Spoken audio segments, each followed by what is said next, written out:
The red Chevy Cavalier was still warm when 24-year-old Melissa Carter, 7 months pregnant, stepped out of the small wooden house on Magnolia Street in Fairhope, Alabama. Quiet southern town of just over 7,000 people. Was the night of September 12, 2007, and heavy fog from Mobile Bay had begun rolling in, swallowing the rural roads by 9:15. From the kitchen window, her mother, Mary Carter, stood silently, a flicker of worry clouding her heart. Melissa carried her 2-year-old daughter, Emma, to the car and gently strapped her into the back seat. She turned to her mother and promised to return the next morning, saying she was only heading into Mobile to meet her boyfriend for a short while. Mary waved goodbye, her hand lingering in the air as the car door closed with a hollow thud. The engine hummed, headlights cutting through the mist. Through the window, Mary watched as the red Cavalier vanished into the fog, its tail lights glowing like fading embers, an image that would become the final memory she ever held of her daughter and granddaughter. That night, Fairhope seemed especially heavy, the southern humidity clinging to every surface, yellow streetlights casting faint halos across asphalt still wet from the afternoon storm. In her pale blue maternity dress, hair hastily tied back, Melissa moved quickly, her steps a mixture of exhaustion and urgency. Before she left, Mary called out one final warning about the dark, foggy roads along the riverside, but Melissa only gave a faint, unusual smile before disappearing into the night. By morning, when Melissa failed to return, Mary reassured herself that her daughter may have stayed with friends. But as noon came and the phone remained off, unease turned into dread. Jessica Carter, Melissa's younger sister, called again and again, but only voicemail answered. By mid-afternoon, Mary's hands trembled as she reported her daughter missing to the Baldwin County Police. The case was logged. A young, pregnant woman and her toddler vanished the night before in a red Alabama-plated Cavalier. But no one had seen them. No accident had been reported. No sign of a crash or struggle. It was as though Melissa and Emma had simply disappeared into the fog. That second night, Mary left every light in the house burning, her eyes fixed on the road where her daughter had last driven away. Around town, whispers grew.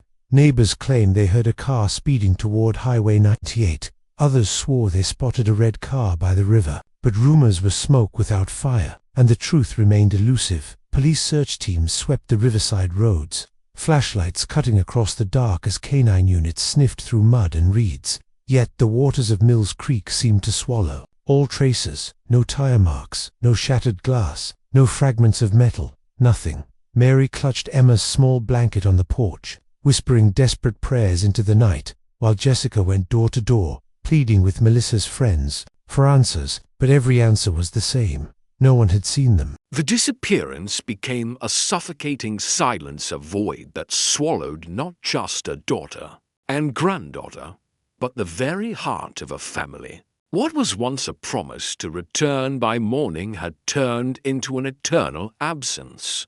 By September 13th, the first rays of morning light filtering through the oak trees brought no peace to the Carter home. No one had slept. The house phone rang endlessly with concerned neighbors, each call ending in disappointment. Police officially opened a missing persons case, sending patrol cars to comb the route from Fairhope to Mobile Drive Melissa had taken countless times before.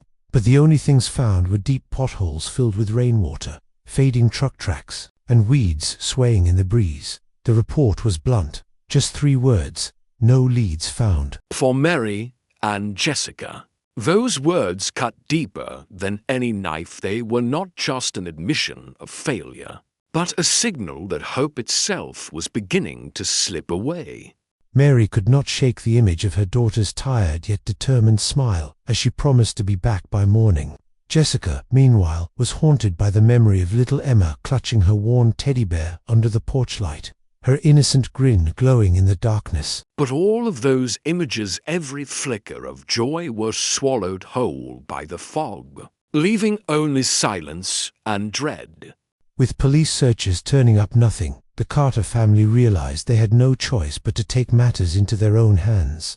Jessica called friends and old co-workers, and soon the people of Fairhope answered. More than 30 volunteers, men, mothers who once knew Melissa, Neighbors who couldn't stand by joined the search. They split into groups, combing through dirt roads, cornfields, and along the winding banks of the Bon Secours River, with every shout across the fields. Mary's hope rose for a heartbeat only to collapse again when the discovery turned out to be nothing more than a discarded bag or an old tire track. Police checkpoints appeared at Highway 98, where officers stopped drivers, asking if anyone had seen the red Cavalier. Most shook their heads. A few thought they saw headlights near Mills Creek, but no one was certain. The accounts were scattered, inconsistent, leading nowhere. And in a small town like Fairhope, where everyone knew everyone, the sudden disappearance of a young mother and her child sent ripples of fear through every home at the cafe on Main Street. Men drank black coffee in uneasy silence. Mothers dropping their kids off at school exchanged worried glances, each wondering if what happened to the Carters could happen to them. The local paper ran a stark headline on its front page: "Pregnant mother and daughter missing without a trace." Melissa's smiling photo, cradling Emma in her lap, was plastered across utility poles, bulletin boards, and shop windows. By the third day, the search expanded as volunteers poured in from neighboring towns. Hunters in motorboats traced the bends of the bay, while police deployed helicopters to scour the forests along the riverside. From above, the town looked peaceful, but below the canopy of green and the muddy water, there was no sign of Melissa, no trace of the car, not even a glimmer of metal. The despair was growing heavier by the hour. Mary refused to leave her porch. Her trembling hands clutched Melissa's sweater, its faint scent of cheap perfume breaking her heart anew. Jessica, nearly exhausted, drove aimlessly across town, plastering flyers in diners, gas stations, and store windows. Each poster screamed the same desperate plea: if you see a red Cavalier, call Baldwin County Police immediately. In church on Sunday morning, prayers for Melissa and Emma echoed from the pulpit, but the whispers afterward revealed the deeper truth. No one understood how a car and two people could vanish without a trace. Dark questions filled the air. Was someone lurking in the shadows? Or had the very roads themselves become a trap waiting to swallow them whole? Police held press conferences, promising action, but frustration grew among the townspeople. Hope, once strong, began flickering like a candle burning too low. For Mary, every hour dragged like torture, torn between waiting for the sound of her daughter's knock on the door and fearing that knock would never come. Jessica often thought back to their last afternoon together on the porch. Melissa, belly round with pregnancy, had been glowing with hope. She spoke of her plans for the future, dreaming of opening a small hair salon in downtown Fairhope, raising Emma close to home, and building a quiet, happy life. To Jessica, that moment was etched forever, a symbol of the sister she adored. Melissa had always been resilient, even as a child when their father walked out. She was the one who comforted their mother, whispering, "Don't cry, Mom. Jessica and I are here." She carried the weight of chores, worked fast food jobs too, helped the family, and still found time to laugh. Mary said Melissa was like a small lamp, bright enough to light a room, yet so delicate that a single gust of wind could snuff her out. Emma, barely 2 years old, was too young to understand the depth of her loss. When Melissa vanished, her words were still clumsy, her voice tiny when calling for Mum. In the years that followed, she grew up with her grandmother and her Aunt Jessica, learning who her mother was through photographs: a girl in a white graduation dress, a teenager strumming a guitar, a glowing young woman holding a newborn baby in the hospital. Each image painted the story of a life that should have been, a light that burned too briefly. For Emma, her mother became a presence that lived only in photographs, fading prints framed on the wall, and in stories retold through tears. "I don't remember her voice," Emma admitted as a teenager, staring at a yellowed photo. "Everyone says she sang beautifully." Jessica often sat with her niece, filling in the missing pieces with memories: Melissa's love for sunsets over Mobile Bay, the way she hummed country songs while stirring a pot of stew, or how her green eyes sparkled when she laughed. But the more Jessica shared, the more she felt the crushing truth. No memory could replace a living embrace. Mary carried her grief like a shadow. She never touched Melissa's bedroom, leaving the faded floral sheets on the bed, the stack of beauty magazines, and the half-used bottle of perfume as they were, as though frozen in time. To Mary, the room became a private museum of loss, where she still heard her daughter's footsteps on the wooden floor, still expected her to walk in with Emma, as if September 12th had been nothing more than a bad dream. Fairhope itself remembered too. At the school where Jessica taught, colleagues recalled the warm younger sister who often picked Emma up at the gates. Old friends spoke of Melissa's laughter that could light up a room. Yet, as months turned into years, those memories faded from the community, leaving Mary and Jessica as guardians of a pain too heavy to share. Emma's childhood was marked by unanswered questions. "Where's my mum?" she would ask, and Mary would choke back tears, while Jessica pulled out another photo or story to soften the blow. But deep down, they all knew the truth. A child growing up without her mother's arms carried a wound no story could ever heal. Mary's suffering was doubled losing her daughter and watching her granddaughter grow in the void she left behind. To keep Melissa alive, Mary and Jessica painted her in words, a young woman full of laughter, dreams, and simple worries. Yet, the silence around her disappearance wasn't just a mystery. It was an abyss swallowing their family whole. For Emma, her mother was like the sky, visible, endless, yet untouchable. On September 13, 2007, when the missing persons report was officially filed, the atmosphere inside the Fairhope Police Department was thick with unease. Melissa Carter, 24 years old, 7 months pregnant, and her 2-year-old daughter had vanished without a trace after leaving her mother's home the night before. Lieutenant Raymond Harris, the lead investigator, opened the case file. Names, descriptions, license plate numbers lined up neatly on paper, but none explained the impossible. This could be a voluntary departure, an accident, or a crime, Harris told his team. We rule nothing out. The first person questioned was Les Turner, Emma's father, a lanky man in his 30s with darting eyes. He sat across from the detectives. Les admitted Melissa had stopped by his home in North Fairhope on the 12th. She had brought Emma, stayed for about 30 minutes, and then said she was heading to Mobile supposedly to meet her boyfriend, Scott Reynolds. She promised she'd pick up Emma the next day. His words sounded plausible, but his shaky tone raised suspicions. When asked which direction Melissa had gone, he claimed he didn't know. Based on his account, Melissa left around 9 o'clock that night and was never seen again. Police then turned to Scott Reynolds, 28, Melissa's boyfriend in Mobile. He arrived at the station looking confused, denying he saw Melissa that evening. "We had plans for the weekend, not that night," he insisted, adding that he was at a friend's house with witnesses to vouch for him. But this created an immediate contradiction as claimed Melissa was heading to see Scott, while Scott swore no such meeting was planned. In 2007, the lack of modern surveillance crippled the investigation. Fairhope's quiet roads had no cameras, no digital trail to follow. Cell phone technology was primitive, unable to pinpoint Melissa's last location. Police scoured gas stations, diners, and bars along Highway 98. But no one remembered a red Cavalier or a pregnant woman with a toddler. The investigation was blind, groping in darkness. Recognizing the urgency, Lieutenant Harris classified the case as high risk due to Melissa's pregnancy and young child.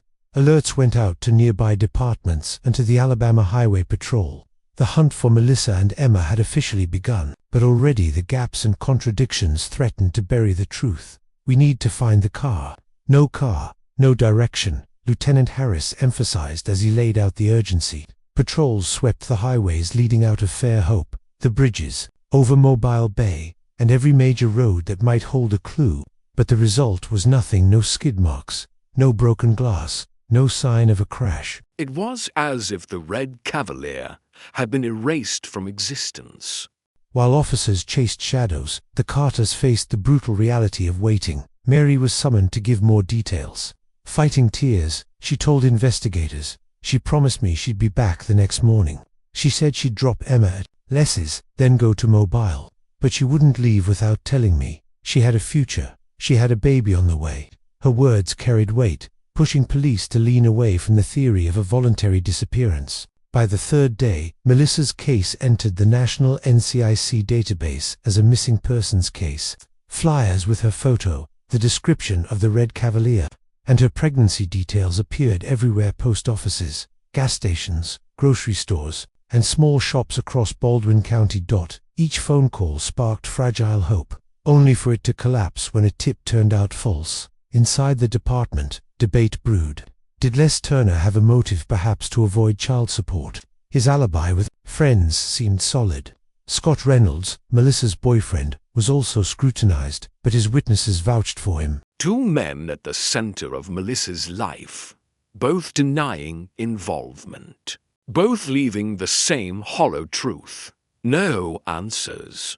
Without cameras, without witnesses, and without evidence, the case slammed into a wall. Police scoured the shores of Mobile Bay, searched Lakesboro, and even sent divers into the murky depths of Mills Creek, but they surfaced with nothing. Lieutenant Harris would later admit that walking back into the station under the blistering Alabama sun after hours of searching was the worst helplessness of his career. "We're chasing a car that vanished into thin air," he told his team. Whispers spread through Hope. Some speculated Melissa had run away. Others whispered she'd been kidnapped. A few believed in a terrible accident that no one witnessed. But every rumor circled back to the same haunting question: where was the red Cavalier? By the end of the first week, the case joined the shelves of unsolved files. Harris reported bluntly to his superiors, "We've done all we can, but at this point, the case lacks a clear direction. New evidence or witness testimony is needed." Those words marked the beginning of a silence that stretched for decades. For the Carters, 2007 was the start of endless years of hopelessness. In those first weeks, theories sprouted. The most plausible seemed to be an accident. The road from Fairhope to Mobile twisted through rivers and marshes where fog hung heavy at night. Even experienced drivers could veer off course. Maybe the car went into the water, swept away by the current, one officer suggested. Divers were sent into Mills Creek and river branches along Highway 98, but the conditions were impossible: thick mud, limited visibility, and vast stretches of water. No wreckage, no oil sheen, no broken parts. Still, many latched onto the car in the water theory as the most rational explanation for an irrational disappearance. Then came the second theory. Melissa had left on her own. She was 7 months pregnant, in an unstable relationship with Scott Reynolds, and raising a 2-year-old alone. Neighbors remembered her complaining about fights with Scott, his broken promises, and long stretches of silence. Maybe she was tired and wanted to leave it all behind. One older woman told the local paper. The media ran with it, plastering headlines like "Young mother may have fled to start a new life." For the Carters, these words were a knife to the heart. Mary was adamant. "My daughter would never abandon her child. Never." Jessica echoed her. Melissa worked double shifts to care for Emma. She would not walk away. To the family, every suggestion that Melissa left willingly felt like betrayal, as though it lessened the urgency of the search. Still, investigators kept the possibility on file, and with both Les and Scott insisting on their innocence, attention slowly began to turn back toward the man at the center of Melissa's last known plan. Scott Reynolds, the boyfriend she was supposedly driving to meet on the night she disappeared. Scott Reynolds's words immediately raised suspicions. He insisted he had no plans with Melissa that night, claiming he was with friends who could vouch for him. But those who knew Melissa remembered her complaints about his controlling, jealous temper. Some even recalled seeing the couple arguing heatedly in a grocery store parking lot just weeks before her disappearance. Public opinion fractured. Some defended Scott as innocent, while others whispered he had something dark to hide. Twice the police questioned him, yet no evidence surfaced to justify charges. "We've got nothing but rumors," Lieutenant Harris admitted, his frustration plain. Fairhope became a town divided. In diners, over coffee, debate swirled. Was it an accident, a runaway, or a hidden murder? Each theory held cracks, but people clung to explanations, desperate for certainty. For the community, Melissa became a fading face on flyers, a headline in the paper. But for the Carter family, she was still flesh and blood, the laughter that once filled their wooden home, the arms that had held Emma when she was afraid. Mary rejected with fury any theory that suggested abandonment. She would never leave her child, Mary declared. If the police believe that, they'll stop looking and I won't let them. Those early days of speculation hardened into the foundation of a tragedy that would stretch across decades. With no evidence, rumors grew like weeds. Every whisper was treated as a lead. Every phone call promised hope, only to collapse into silence. At the heart of it remained one unchanging truth. A young mother and her 2-year-old daughter vanished in their red car along a familiar road, leaving behind a devastated family and a bewildered town. But the story slipped from the headlines as time moved on.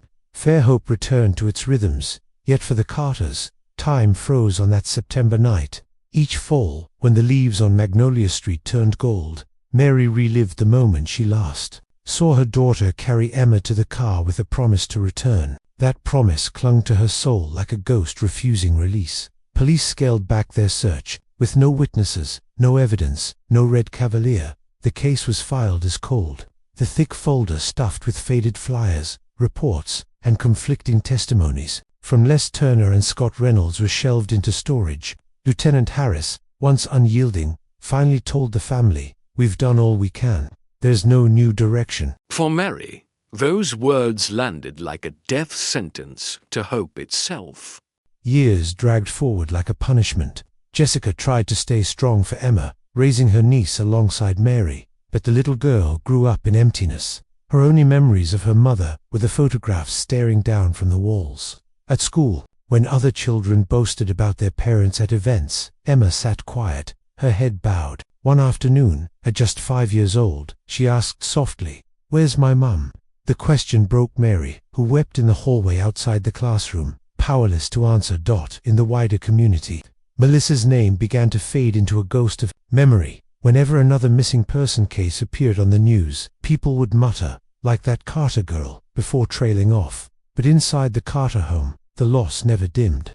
Each year, they placed flowers on the porch for Melissa's birthday. Every Christmas, they hung stockings for Melissa and Emma, though they knew no hands would reach for them. As Emma grew, the void sharpened into something she could name. Her childhood drawings showed only her grandmother and aunt. At 10, staring at a photo of her mother in a white graduation gown, she asked Jessica, "Did Mum love me?" Jessica hugged her niece tightly, tears streaming as she whispered, "Your mom loved you more than anything in this world." But she knew that love now lived only in memory, borrowed words passed from one generation to another. Mary, worn thin by grief, aged years within months. Her hair turned white, her eyes hollow from countless sleepless nights. She stopped going to church, stopped visiting the market, retreating into the wooden house where Melissa's belongings remained frozen in time. Jessica coped differently. She turned her pain into action, joining support groups for families of the missing, writing letters to television stations, and fighting desperately to keep Melissa's story alive. As the years slipped by, Jessica's voice began to fade into the noise of newer tragedies. Fairhope itself was changing. Old shops shuttered, new cafes lit the streets, the school expanded, and Highway 98 widened to handle heavier traffic. Yet one thing never changed. The disappearance of Melissa Carter remained an open wound, a crack in the town's memory that time refused to heal. For the Carters, it was more than memory. It was a daily bleeding scar.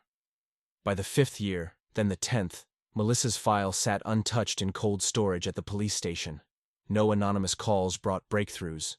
No late-night confessions surfaced.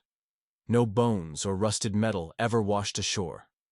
Silence pressed so heavily that some whispered the secret had been carried away by Mills Creek into the sea, lost forever. Emma grew into her teenage years carrying that emptiness like a shadow. She could not escape. On quiet evenings, she sat on the porch with her grandmother beneath Alabama's star-filled sky, wondering aloud if her mother might be watching from somewhere beyond. But when the wind rustled the trees and silence followed, the only answer Emma received was the crushing quiet of a cold case. 10 years after that September night, Fairhope was nearly unrecognizable. New shops and condos rose in the square. Cafes buzzed with life, and the once quiet Bayside town glittered with lights. But for the Carter family, time had never moved forward. Each September 12th, Mary and Jessica carried out the same ritual, placing 2 bouquets along the banks of Mills Creek, white roses for Melissa, yellow daisies for Emma. Mary sat silently for hours, whispering the same prayers she had repeated for a decade as the murky current drifted by. Jessica stood beside her, holding her mother's arm to steady the trembling that grief had carved into her bones. Time didn't erase their sorrow, it only pressed it deeper, turning it into something sedimentary, heavy, and permanent.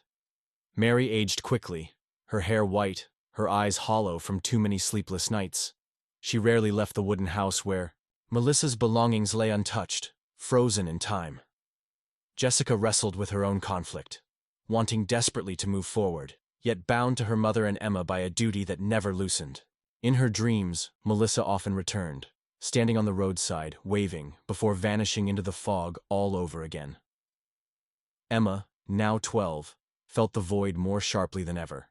As a child, she accepted the simple story. Your mom went away, but as a teenager, her longing for identity demanded answers. One evening on the porch, she turned to Jessica and asked, "Auntie, did Mom really abandon me?" The question cut Jessica like a blade. She hugged Emma tightly, whispering through tears, "Your mom loved you more than anything. She'd never leave you." But Emma's trembling voice asked the question Jessica could not answer. Then why didn't she come back? At school, Emma always felt the difference. While friends posed in family photos or beamed about parents at school plays, she stood between only her grandmother and aunt. She learned to mask her bitterness with a forced smile. But in private, she searched through her mother's old room, flipping through notebooks, unfolding unsent letters, and clinging to a photo of Melissa, cradling her in the hospital. Staring into those green eyes, Emma felt a fragile connection, a thread tying her to the mother she had lost. But the same thread deepened her torment, reminding her that her story had no ending. Though most of Fairhope had moved on, some still remembered. Old friends of Melissa would stop Jessica in the grocery store to murmur, "I wish we knew what happened," before trailing off with a helpless shake of the head. At church, Melissa's name was still uttered in prayers from the pulpit, but most bowed their heads with indifference. To the community, the case was an old story. To the Carters, it was an endless night. Mary often claimed she still felt Melissa nearby. On rainy evenings, she swore she heard a car stop outside the porch. At dawn, she sometimes glimpsed a silhouette at the end of the street. "She's still here," Mary would whisper to Jessica. "She never left us." Jessica didn't have the heart to argue with her mother.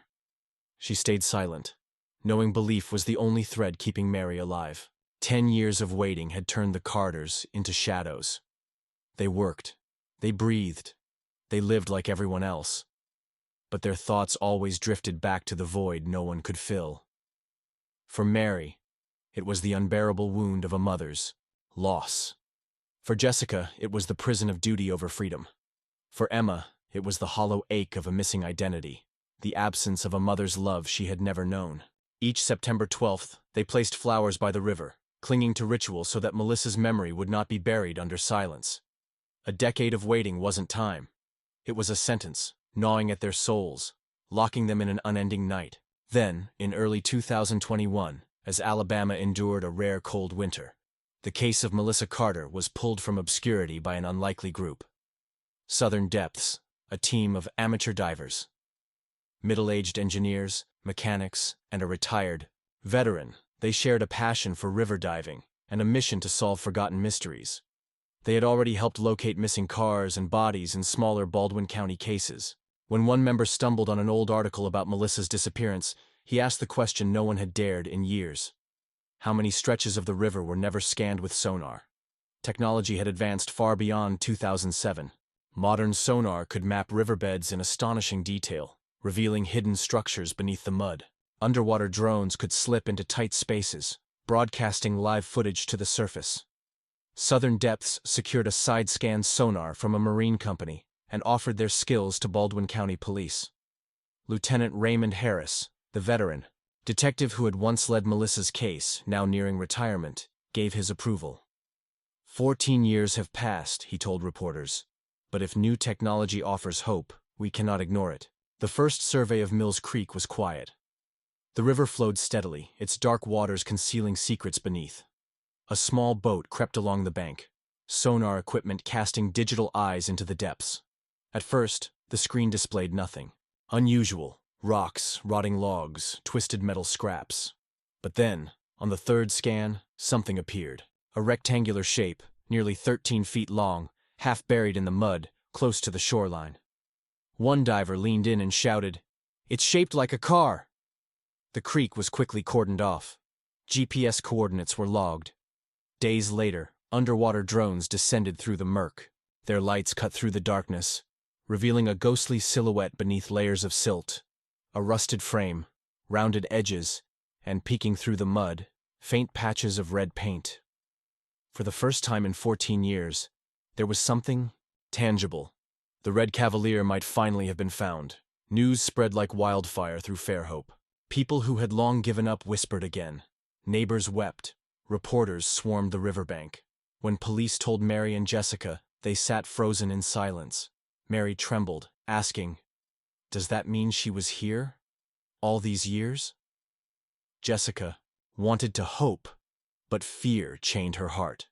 Yet in Emma's eyes, a spark ignited. After a lifetime of emptiness, she finally glimpsed the possibility of truth. On March 17, 2021, Baldwin County Police officially reopened the case. Lieutenant Harris faced the press once more. "We can't confirm anything until the vehicle is recovered, but this is the strongest lead we've had since 2007. Still, recovery would be treacherous. The car was locked in mud, the creek's currents threatening to sweep evidence away. Alabama State Police divers joined the effort, working with Southern Depths. Crowds gathered along the banks, locals, reporters, even families of other missing persons, watching the water as though the river itself were about to speak. For the Carters, it was hope tangled with fear. Mary prayed constantly, but dreaded what they might uncover. Jessica shielded 16-year-old Emma from cameras and questions, though Emma secretly followed every update online. In her diary, she wrote, "For 14 years, I grew up in darkness. If Mom's really down there, I just want to bring her home." On March 20th, 2021, a heavy fog once again blanketed Mills Creek near Pleasant View Road, the secluded stretch where sonar had detected the mysterious shape. Locals whispered it was the same fog that had swallowed Melissa 14 years earlier. And now, that silence was about to break. That morning, the banks of Mills Creek transformed into a stage of silence and dread. At dawn, Alabama State Police and the divers of Southern Depths began the recovery. Police cars sealed the road, yellow tape rippled in the cold breeze, and reporters crowded at a distance. Across the water, locals lined the opposite bank, holding their breath. Two divers in black suits slipped beneath the surface, beams of light cutting into the murk. The only sound was the hiss of oxygen and the slow rhythm of bubbles breaking the water.